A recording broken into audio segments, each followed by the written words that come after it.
Hey guys, welcome to the deck tech for my budget Rakdos Aristocrats deck using the brand new Descend mechanic from Lost Caverns of Ixalan. So starting off with our commander, Zoyowa Lava Tongue, we can already kind of get an idea of what we want to do with this deck. Zoyowa is going to be a 2/2 Death Toucher, and he costs 1 black and 1 red mana. He says, at the beginning of your end step, if you descended this turn, each opponent may discard a card or sacrifice a permanent. Zoyowa does 3 damage to each opponent who didn't. Descending is the new mechanic from the Lost Caverns of Ixalan, where you descend if you have a permanent put into your graveyard from anywhere. Basically, with Zoyowa, we want to put cheap creatures with death payoffs, like Greedy Freebooter, into our deck, which is one of the new cards from Caverns of Ixalan, or cards that have self-recursion like Reassembling Skeleton. Our basic game plan is to get out Zoyowa on turn 2, and then with a sack outlet, we want to start grinding away everybody's life totals, either making them sacrifice or discard, or just swinging them because they don't have anything to block with after they sacrifice.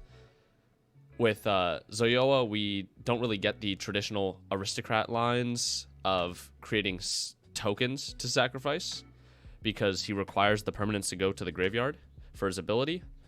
So because of this, our really best cards are going to be Cult Conscript, Haunt of the Dead Marshes, Persistent Specimen, Bloodghast, Nether Trader, Razorlash Transmigrant, Squee the Immortal, and Reassembling Skeleton.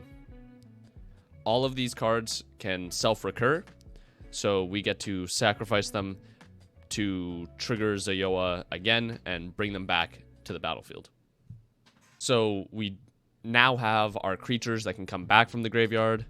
We're going to need some way to put them there in the first place.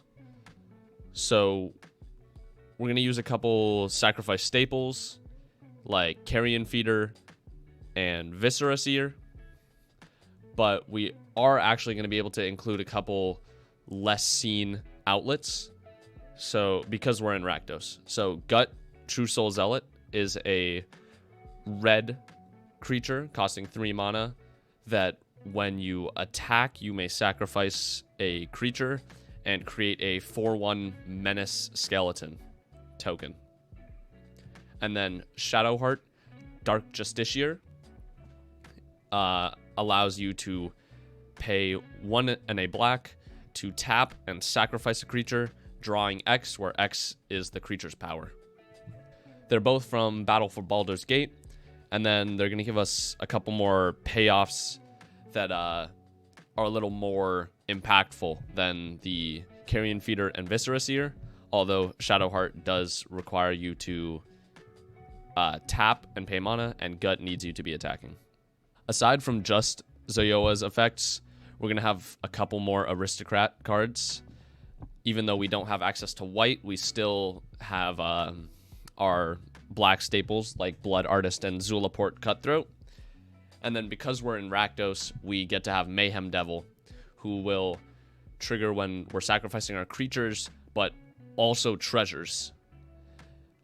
Speaking of treasures, I'm going to get into some of the sources in this deck for extra mana and card draw.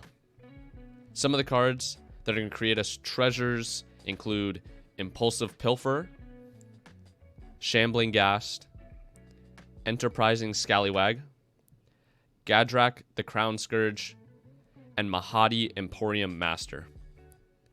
Impulsive Pilfer and Shambling Ghast are both going to just be sacrifice fodder that create us treasures when they die.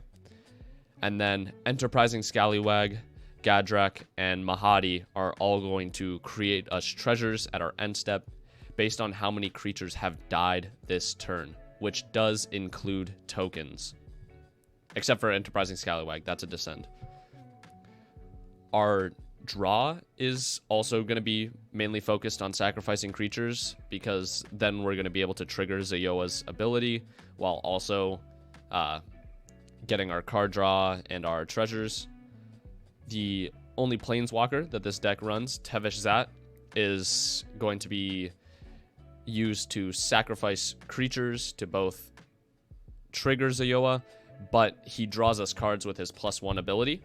And then other cards that we're going to be able to draw through include Grim Haruspex, Dark Prophecy, Corrupted Conviction, Village Rites, Deadly Dispute, and Fanatical Offering. So because the Descend mechanic triggers from permanents entering the graveyard in any way, we get to use some cards that don't really get to see play in a lot of Commander games. Unseal the Necropolis and Another Chance are going to mill us creatures and then return them to our hands, which can include creatures we already had in the graveyard, which will trigger Zoyowa's ability, but then return the creatures to our hands so we can use them again. And Descending also triggers on discarding cards. So if we're discarding a permanent, it will trigger. Looting spells are really good in this deck. So Faithless Looting, the best looting spell. We get to filter our hand and also maybe throw one of our recurring permanents into the graveyard without having to play it. Another way to trigger Zoyowa's ability is going to be Evoking, because Evoking, it enters the battlefield, it's sacrificed, and it goes straight to our graveyard. So certain cards that have a very good ETB effect with Evoke are going to be really nice, like Ingot Chewer, because then we can get rid of somebody's, say, Unwinding Clock, destroy their big artifact piece, and then also get a Zoyowa trigger. So because this is a budget deck, our lands are primarily consisting of basic mountains and swamps, and you can have a couple dual lands, maybe, but we're not getting a Blood Crypt in here, right?